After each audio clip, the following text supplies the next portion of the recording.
DNA में बात अब संभल हिंसा की, क्योंकि पहले दिन से डीएनए में संभल हिंसा को लेकर एक एक सबूत हम दिखा रहे हैं कि कब मस्जिद पर पहुंची थी जांच के लिए टीम और कब और कैसे कैसे हिंसा हुई। संभल हिंसा पर यूपी पुलिस का एक्शन लगातार हो रहा है, आरोपी पकड़े जा रहे हैं और अब पुलिस ने 4400 पन्नों की एक डिटेल्ड चार्जशीट भी दाखिल कर दी। इस चार्जशीट में से कई सबूत हैं जो एक ऐसे नाम की तरफ इशारा कर रहे हैं जो हिंदुस्तान का सबसे बड़ा दुश्मन है और नाम है दाऊद इब्राहिम। संभल को हिंसा की आग में झोंकने वाला शारिक साठा था।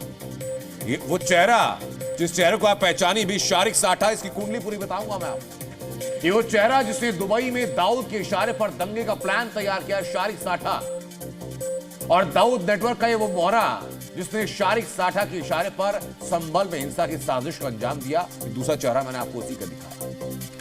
यानी 24 नवंबर को संभल में जो कुछ हुआ, जितनी पत्थरबाजी हुई, जितनी आगजनी हुई, जितने दंगे हुए, वो अचानक या किसी धार्मिक उन्माद की वजह से नहीं हुआ था, बल्कि दाऊद की डी कंपनी का पूरा हाथ था। और अब जब संभल हिंसा का दुबई एंड दाऊद कनेक्शन सामने आ रहा है तो उस पर एक्शन भी ताबड़तोड़ हो रहा है। संभल दंगे की पूरी साजिश रचने वाली डी कंपनी, पाकिस्तान से हथियार संभल लाने वाली डी कंपनी, पुलिस पर जानलेवा हमला करने वाली डी कंपनी, वकील विष्णु शंकर जैन को टारगेट करने वाली डी कंपनी। 3 महीने पहले अचानक संभल में मस्जिद के सर्वे को लेकर ऐसी आग भड़की जिसने पूरे देश को चौंका दिया। लेकिन अब जैसे जैसे संभल हिंसा की साजिश की परतें खुल रही हैं, पूरा मामला साफ होता जा रहा है।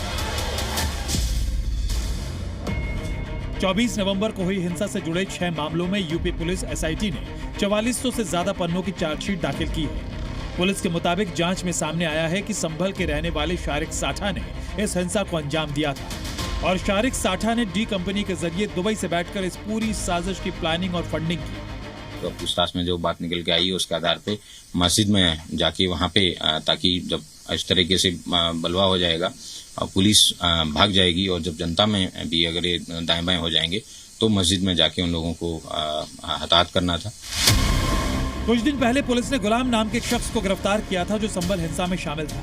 पूछताछ में पता चला कि उसे मुल्ला अफरोज और वारिस ने हथियार दिए और इन सभी का कनेक्शन शारिक साठा यानी डी कंपनी से था। इतना ही नहीं, गुलाम ने पुलिस को बताया कि शारिक साठा ने दुबई से कॉल करके हर हाल में सर्वे रोकने का ऑर्डर दिया था। साथ ही शारिक ने हिंदू पक्ष के वकील विष्णु शंकर जैन की हत्या की जिम्मेदारी भी गुलाम शाह को सौंपी थी। इसके द्वारा बताया गया कि शारिक भाई से दुबई में बात होती है, जंगी ऐप के माध्यम से लोग बात करते हैं और उसी ने ही इसको बताया था कि 23 तारीख को रात्रि में कॉल करके कि जंगी ऐप के माध्यम से इन लोगों की बात हुई थी और बताया कि जो पूर्व में सर्वे हुआ है अगली बार किसी भी सूरत में सर्वे नहीं होने देना है। और एक दिल्ली के एक वकील हैं, वो बार बार हर सर्वे में जाते हैं, उन्होंने पूर्व में भी कई मस्जिदों के सर्वे करवाए हैं, तो इस व्यक्ति को अच्छा सबक सिखाना। डी कंपनी की खूनी साजिश को हिंदुस्तान में अंजाम देने वाला गुलाम पुलिस को दुबई और दाऊद वाली पूरी साजिश का कच्चा चिट्ठा बता रहा है, लेकिन गुलाम का परिवार अब भी उसे बेकसूर मानता है। शाठा शारिक से कभी इसकी हो ही नहीं है, जितना मुझे पता सर। शाठा शारिक से कभी नहीं हुए इसके तमाम जिंदगी। और मैं भी तो बाप ही सर, मैं झूठ बोलूंगा, मैं बुढ़ा आदमी हूँ सर। गाड़ियों का चोर शारिक साठा कई साल पहले देश छोड़कर दुबई भाग गया था। दुबई में ही शारिक साठा ने संभल हिंसा की साजिश की और वो अपने घर वालों के संपर्क में भी था। और अब शारिक साठा का परिवार भी पुलिस के राडार पर है। बिना आए तो उन पर इल्जाम लगाए जा रहे हैं, आगे तो क्या हल होगा? नहीं, पहले भी गाड़ी चोरी का आरोप था, तमाम गाड़ी चोरी करते थे, दिल्ली से करते थे। कोई मसला नहीं है, अब तो अपना वो वहाँ रहते हैं, अपना जॉब करते हैं और खाते कमाते। क्या काम करते हैं? किसी चीज में जॉब करते हैं। संभल हिंसा को अंजाम देने वाले 73 आरोपियों को पुलिस सलाखों के पीछे भेज चुकी है, लेकिन अभी भी ऐसे कुल 74 आरोपी हैं जिनकी योगी फोर्स को तलाश है। और इन उपद्रवियों का कच्चा चिट्ठा पता करने के लिए यूपी पुलिस ने संभल की दीवारों पर इनकी तस्वीरों को पोस्टर की शक्ल में चस्पा कर रखा है। ये जो पोस्टर आप देख रहे हैं, ये वो लोग हैं जिनकी अभी तस्वीरें पुलिस के पास हैं, लेकिन इनकी क्या आइडेंटिटी है, कहां ये रहते हैं, इनकी गिरफ्तारी के लिए तमाम प्रयास किए जा रहे हैं। जी न्यूज की टीम उस जगह पर भी पहुंची जहां से दंगाइयों ने हमला शुरू किया। सर्वे की याचिकाकर्ता की ओर से मौके पर मौजूद वकील विष्णु शंकर जैन को निशाना बनाया गया। 24 नवंबर को दोबारा से सुबह विष्णु शंकर जैन अपनी पूरी टीम के साथ जब इस रास्ते से आ रहे थे, तभी अचानक से भीड़ यहाँ पर इकट्ठा हो गई थी। और ये तमाम जो सड़कें आप देख रहे हैं, यहाँ पर भीड़ भारी संख्या में इकट्ठा थी और उन लोगों ने पथराव करना शुरू कर दिया। जाहिर है नए मोहरों की गिरफ्तारी से नए खुलासे होंगे और पुलिस उन लोगों तक भी पहुंच पाएगी जो इन चेहरों को मोहरा बनाकर पर्दे के पीछे का सारा खेल खेल रहे थे। ब्यूरो रिपोर्ट, जी मीडिया।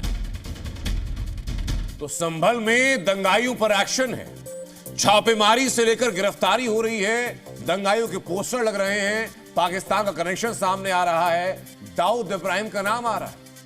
लेकिन इसी बीच एंट्री होती है समाजवादी पार्टी के नेता और अखिलेश यादव के चाचा शिवपाल यादव। शिवपाल यादव एक नया इतिहास लिखना चाहते हैं संभल का।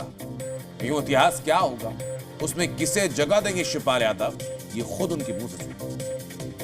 संभल के मामले में जब समाजवादी पार्टी की सरकार हम लोग बनाएंगे, तब अत्याचार की एक पटकथा लिखी जाएगी, तो उसमें संभल फिर सबसे ऊपर होगा। पटकथा लिखाई जाएगी, अत्याचार की पटकथा, तब संभल सबसे ऊपर होगा। तो जब भी संभल का इतिहास लिखा जाए, जिसे समाजवादी पार्टी के नेता शिवपाल यादव लिखना चाहते हैं, तो इस इतिहास में यह भी लिखा जाएगा कि कैसे दंगे भड़काने की संभल में साजिश हुई। इस इतिहास में लिखा जाएगा कैसे पुलिस पर हमले किए गए, जिनकी गवाह ये तस्वीरें। इस इतिहास में लिखा जाएगा कैसे संभल की गलियों से पाकिस्तान में बनी हुई गोलियां मिली।